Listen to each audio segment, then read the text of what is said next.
Welcome back to Grounded, where we are finding ourselves at the resource analyzer across from our base, where we are starting the day off by scanning some wolf spider parts. This wolf spider had actually attacked us in the morning after we had slept once we got back from the hedge, and gotten itself glitched on a stick, where it stayed for most of the fight. Towards the end, I got a bit cocky and I started getting closer to it, and it just proceeded to jump across at us, where we ended up having to play a game of tag across lily pads, and at the end, I ended up winning this game of tag. Now, we grabbed these parts from it and we ran immediately over here, which is where we are scanning and we are starting the day off. I'm just a bit bummed that I wasn't recording this because it was super fun. We dived down into the bottom of the pond this time and came across a sunken T-Rex, which totally didn't scare me, even a little bit, before grabbing a bit of raw science. Now, our purpose down here was to find items and gather resources that we hadn't seen before. One of them being a muddy scale, which we promptly dug up with our shovel. And it turns out these were koi fish scales. There were also bones laying about, which once grabbed were in that same namesake, these sunken bones. While grabbing these resources down below, I'd pushed my luck a fair bit when it came to the breath. Luckily, this pipe had a little hole in it that gave us oxygen again every so often. But we were pretty bad at managing our breath, and I personally hate underwater levels and designs. So this put me on edge a fair bit. I think after probably the third time of me really pushing my luck and almost dying, we went for one last exploratory effort, and we came across a chest that needed a mossy key. No idea about that one. We came back up to the resource analyzer where we scanned the koi fish scales, which I believe gave us the koi fish armor, which looks dope, by the way. And it leveled us up as well. Now, this level up only gave us items that we already knew, so there was no surprise there. Wherein we then ended up discovering the bone trident and the bone dagger off of the bones.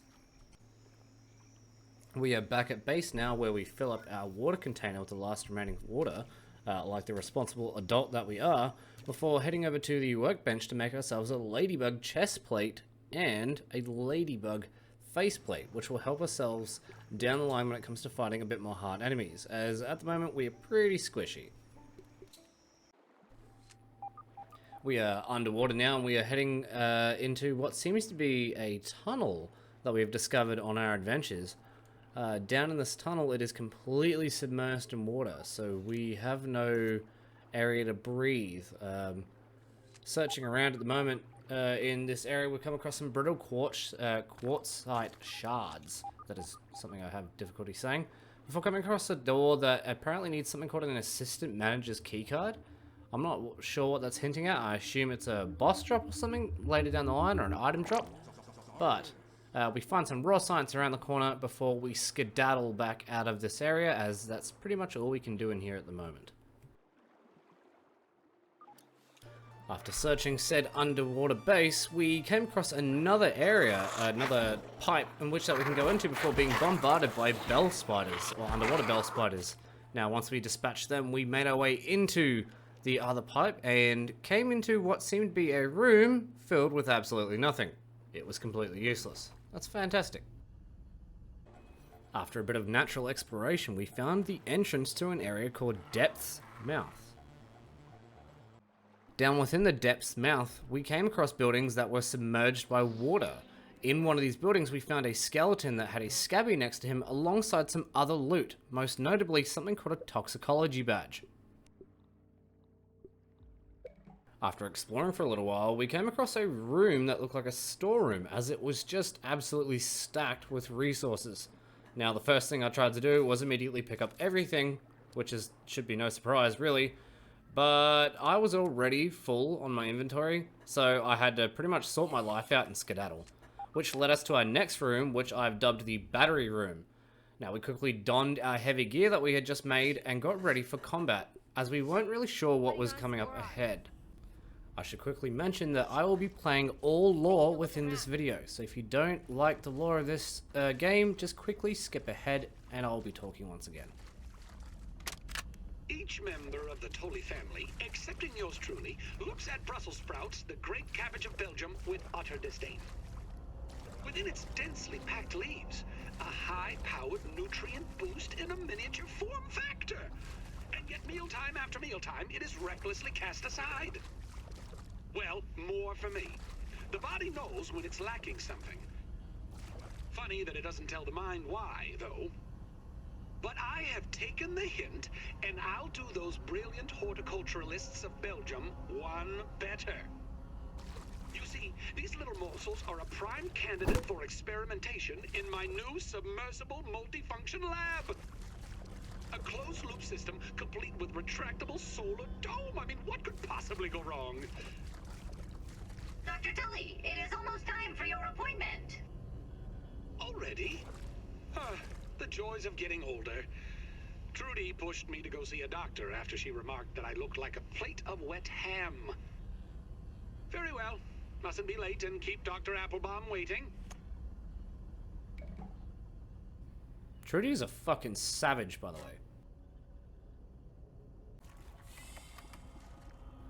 After listening to Dr. Wendell's rantings, we moved through to the next room where we came across our first robot.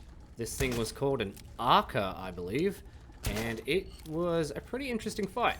The first thing I believe I did was try to hit it with the crossbow, which made the crossbow bolts that were stuck in it hilariously spin around in a circle, which I give props for physics.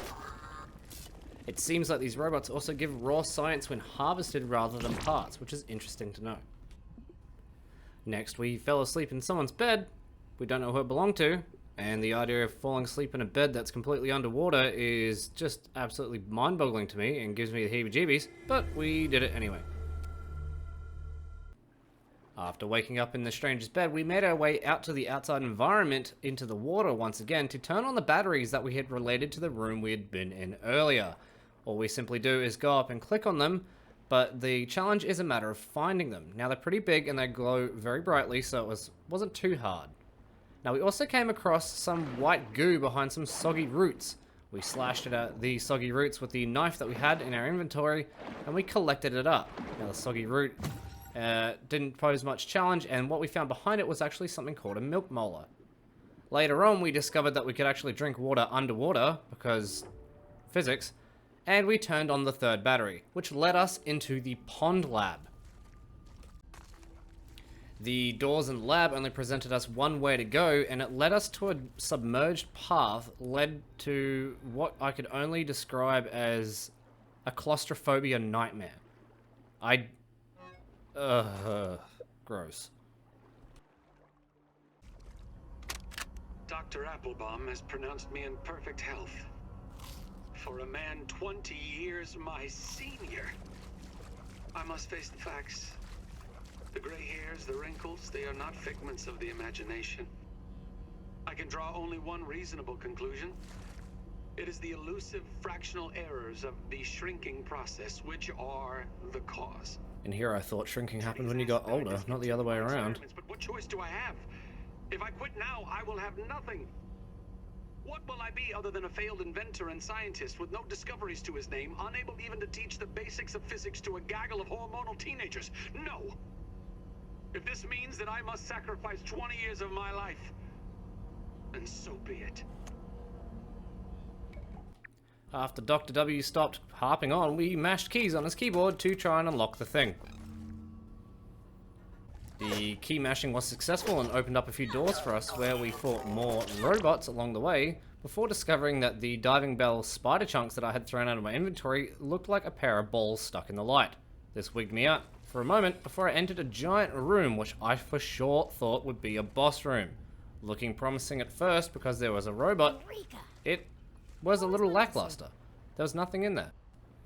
Finding a hole in the floor, we dived down into it and we came across a hatch that we had actually discovered earlier when exploring. We also unlocked the mutation called Mertine, which allows us to swim faster. Moving up the central spire case in the previous room, I immediately ate my words about the room being lackluster, and we came across something called muscle sprouts, which I first thought were brains. After getting tripped out on the muscle sprouts for a little while, we moved our way into the very center of the column and we found ourselves the super chip finally, which marks the end of the pond lab. But hey, gets me home, gets me home. This time you've gone too far, Wendell Tully. You've done the unthinkable. trespassed the unforgivable. You missed Thanksgiving dinner. What an asshole. Who can blame Trudy? I know that I pushed things to the breaking point, that she has grit her teeth and borne it. She told me that she could not bear to watch me destroy my life, let alone hers, the children's, in single-minded pursuit of this technology. Never in all the years of knowing her has she given me such a cold, immovable ultimatum. My science or my family. Well, there's 4 more labs, so I wonder which one he But if only picks. she could see. I am doing this for them. I understand it has been hard. It has been harder on no one more than myself. If only I had more time. If I could just prove to them the wonders that are so close now, they would understand, wouldn't they? And if they did not, perhaps they never understood me at all. For a guy who believes that his entire life is a big failure, he sure did accomplish some pretty impressive things. Not that I'm letting him off the hook for this whole getting his kidnapped trunk and then left for dead in this yard thing. After a brief bit of exposition from Willow, we listened to some funky music and then tried to chase the source down because, to be honest, it was probably the most exciting part of this pond dome. I take it back, it definitely was the most exciting part of the pond dome.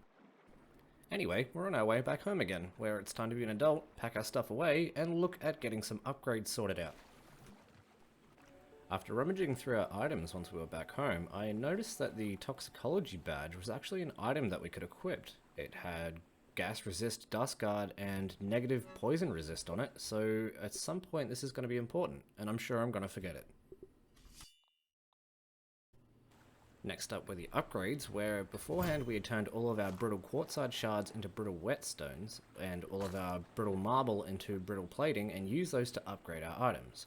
First up was the crossbow, which we capped out I believe at level 5, and then we moved straight on to upgrading our ladybug chest plate, which we had crafted before the pond lab. Using the remainder that we had in our inventory and our baskets, we upgraded our aphid slippers because there is nothing more stylish than wearing bugs on your feet.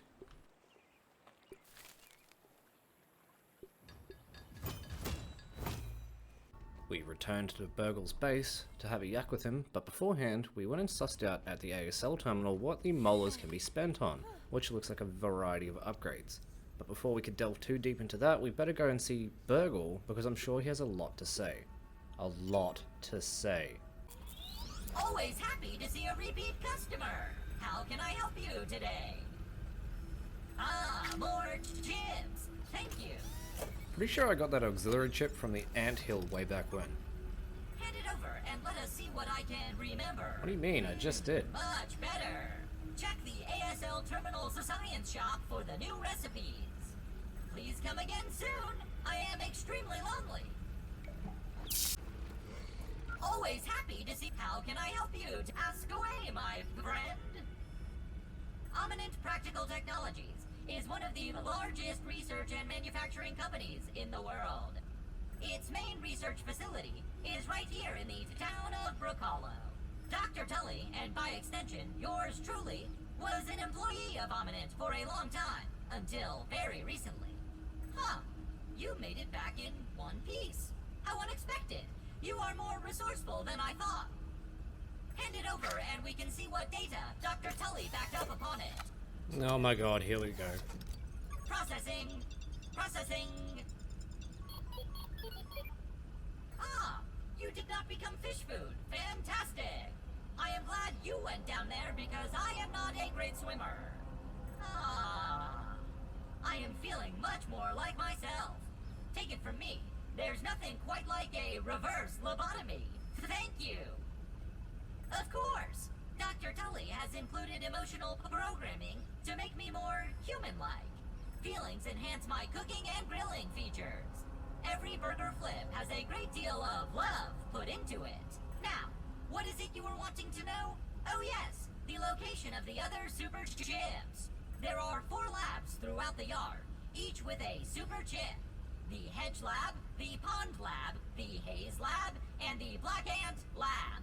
You already took a dip in the pond, so onward to the other labs. I will mark the locations of the super chips in those labs.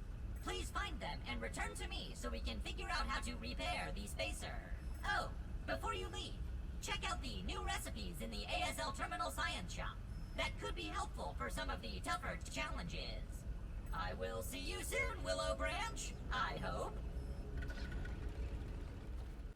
After dealing with scuffed claptrap for a little while, we ended up spending our raw science points that we had accumulated on the fiber bandage efficiency upgrade, the canteen upgrade, and then eventually the Pebblet Foundation and fortified bases before booking it out of there. Back at base, we did a bit of inventory management before this ended up happening.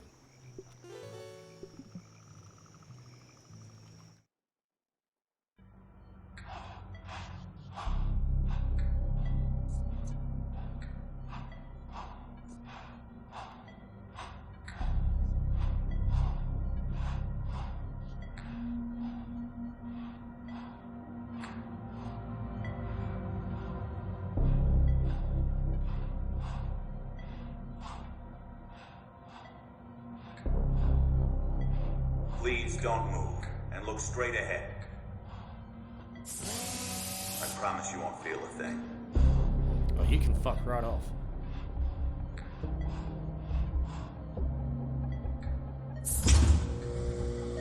It's a go for molecular reduction. Spacer is primed. Where you are going, all your worries will seem so small.